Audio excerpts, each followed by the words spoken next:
It turns out, the secret to making love last isn't about never fighting. It's about having the courage to have one great, difficult conversation and realizing that the person you love can think in a way that is totally different from you but still care about you just as much. Today, we're diving into a book that asks a question we've all wondered about: can love last? And let me tell you, the answer it gives is not what you expect. It's not a simple yeses or no. It's based on psychoanalysis, so it gets deep into the messy parts of the human mind. This book completely flips the script on what we think romance is. So listen carefully, because you're going to learn about the hidden forces that make or break our relationships. Let's start with trait number 1, the romantic illusion. We all chase that feeling of romance, right? The book defines romance as a special, intense feeling, an imaginative game we play with another person. It's about devotion to an idealized version of them. It's what makes us feel like we're falling in love, caught up in something bigger than ourselves. But here's the catch. The book argues that the very nature of romance is instability. It's built on novelty, mystery, and even a little bit of danger. And what happens when we try to make something last forever? We introduce time and success into the equation. And according to this book,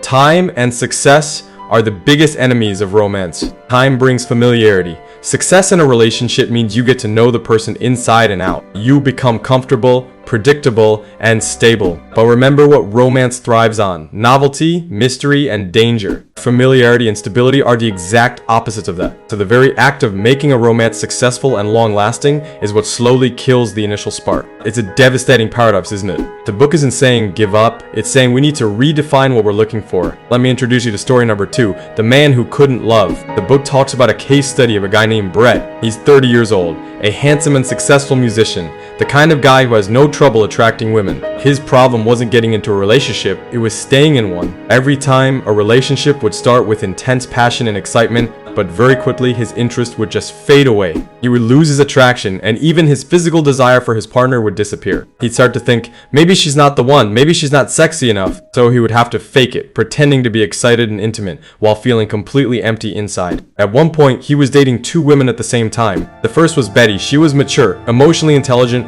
and cared for him deeply. At first, he was happy with Betty, thinking he'd finally found the right person, but soon enough, the old pattern kicked in. He started to feel irritated, suffocated by her love. His physical desire for her vanished. Then there was Linda. She was younger, a fan, more of a wild child type. He had a passionate sexual encounter with Linda, but he told his therapist that it felt hollow. It was just a physical act, with no real connection. On the surface, it seems like Betty was too boring and Linda was more exciting, but psychoanalysis looked deeper. The truth was, Betty's open and genuine love terrified Brett. It opened up the possibility of a truly deep emotional connection, and that meant he would have to be vulnerable, he would have to depend on her. He wasn't rejecting Betty, he was rejecting his own overwhelming need for her. This fear is at the heart of so many relationship problems. So basically, Brett couldn't integrate desire and love for the same person. In the short term, during the honeymoon phase, it's easy to have both, but as time goes on, a split can happen. This brings us to a famous quote often used in therapy: "For those I love, I feel no desire. For those I desire, I cannot love." This is why some people in long-term loving relationships might seek out casual encounters elsewhere. It's not always about a lack of love, it's about an inability to hold love and raw desire in the same space. Trait number 3, the Madonna and the whore.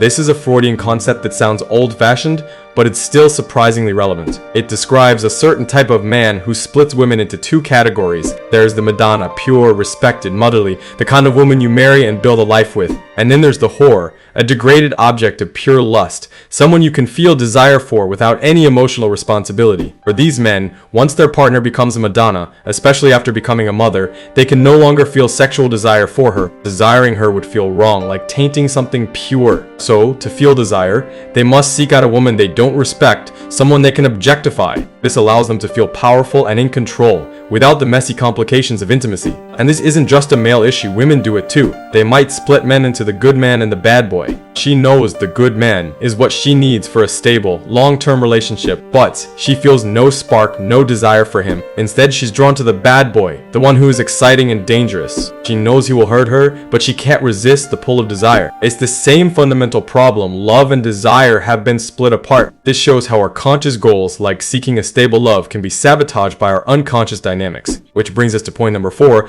the vicious cycle of control. So we have this intense, wonderful, but unstable feeling of romance. We love it, and we desperately want to make it last. So what do? We try to control it. We make rules. What time do you have to be home? Who can you be friends with? How do we spend our money? What are the boundaries with other people? We do all this to create a sense of safety and security. What we're really chasing is predictability. If I can predict what you'll do, I feel in control, I feel safe. But what happens when a relationship becomes completely predictable? The desire vanishes, the spark is gone. So we control things to keep the love, but the control kills the passion that started it all. It's a terrible, self-defeating loop. And why are we so desperate for control? It's about avoiding risk. Think about it, when you truly love someone, you are incredibly vulnerable. Losing them would cause immense pain and disappointment. So, to avoid that potential pain, we try to eliminate all risk. The paradox is, this isn't happening because of a lack of love. It's happening because there is too much love. We love them so much that the thought of losing them is unbearable. We are so afraid of being hurt that we preemptively kill the very thing that could hurt us, the wild, unpredictable passion. We downgrade the romance to something manageable, something that can't affect us so deeply. It becomes routine, domestic, safe, and then we wonder where the magic went. So basically, our quest for a real relationship with a fantasy of perfect safety often destroys the real connection. A psychoanalyst named Lacan said, a real relationship perhaps never exists. He also said, love is giving something you don't have to, someone who doesn't exist. Sounds hopeless, but he's just being brutally honest about our illusions. So, if romance is an unstable illusion, what is real love? Let's get to chapter 5, the real definition of love. According to the book, true lasting love is this: the capacity to contain aggression and difference. When you can look at all the ways your partner is different from you and not feel the need to attack, control, or change them, that is love. This is a huge shift from the idea of romance. Think about it. What initially attracts us to someone? Their difference. We aren't attracted to people who are exactly like us. That would be boring. Difference creates the spark, the mystery, the desire. He's spontaneous, she's a planner, she's loud, he's quiet. These differences are exciting at first, but what happens over time in a relationship? Okay, we start to see those differences not as exciting, but as wrong. Why can't you just be more like me? This thought is the beginning of conflict. We start to attack each other over these differences. The psychoanalyst Carl Jung had a concept for this called the shadows.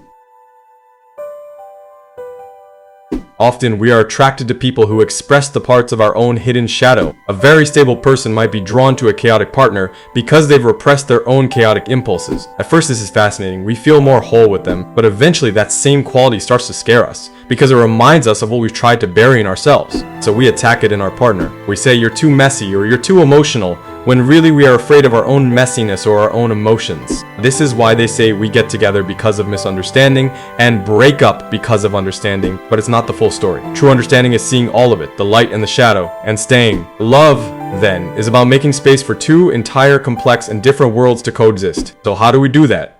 It's time for the final chapter, a great dialogue. The book ends with a powerful story about a patient named Edward and his therapist. Edward was a man in his 40s with depression whose parents were Holocaust survivors. He carried the weight of their expectations and their trauma. One day, Edward had a dentist appointment and asked his therapist if they could start their session 30 minutes early. The therapist agreed, but on the day of the session, he forgot. He showed up at the usual time, leaving Edward waiting outside in the cold for half an hour. The therapist was mortified, realizing it was his own arrogance, thinking he'd just remember instead of writing it down. That caused the mistake. He apologized profusely, saying, "You must have had a terrible time waiting." But Edward's response was shocking. He said, "No, it felt great." He was thrilled. Why? Because it means you can make mistakes too. Seeing his perfect therapist make a mistake relieved Edward of the immense pressure he felt to be perfect himself. It was a moment of human connection. But the story doesn't end there. Here's where it gets really interesting. Later, when Edward got the bill for the month, he saw that the therapist had still charged him for the part of the session they did have. He wasn't given the session for free as an apology.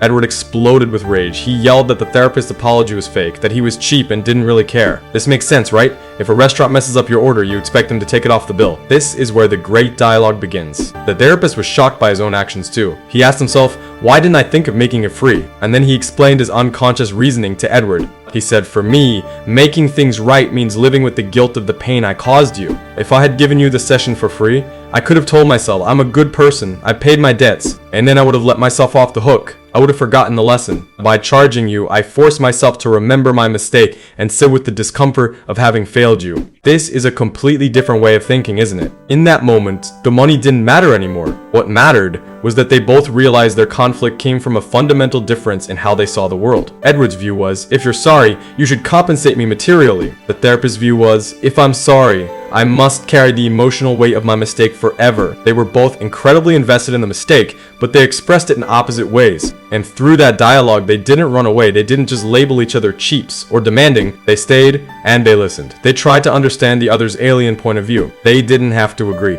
Edward could still think the therapist should have given the session for free, but now he understood why he didn't, and he could respect that it came from a place of deep care. That is the core of lasting love. It's the ability to hold on to the connection even when you are faced with a profound, uncomfortable difference. Our minds are far more complex than we imagine. In any relationship, there's a constant pull between our own needs and our guilt or responsibility for the other person. Sometimes we are so lost in our own feelings, we can't see the hurt we're causing. Other times, we are so consumed with guilt, we lose track of our own needs completely. Psychoanalysis doesn't give you an easy answer, like be 50% selfish and 50% guilty.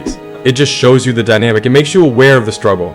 This is the aggression and difference we have to learn to tolerate in love. It's the constant shifting dance of two separate people trying to stay connected. So let's go back to the original question. Can love last? Maybe the initial heart-pounding romantic illusion can't. By its very nature, it's fleeting, but something else can. A real connection, built on the courage to face reality, can last. The ability to have great, honest, and difficult dialogues can last. The commitment to understanding another person's inner world, no matter how different from your own, can last. The journey of growing more whole, both as individuals and as a couple, can last a lifetime. The answer to the question is ultimately up to you. But the conversation, the understanding, and the connection, that can be forever. Now I want to hear from you. What do you think about the therapist's decision to charge Edward? Was he right, or was he just being cheap? Let me know in the comments. And if you have any questions about love, relationships, or your own psychological patterns, ask me below. I'll choose the best ones and make a video to answer them. If this video made you think, please give it a thumbs up and subscribe to the channel and hit the bell so you don't miss our next deep dive. Thanks for watching.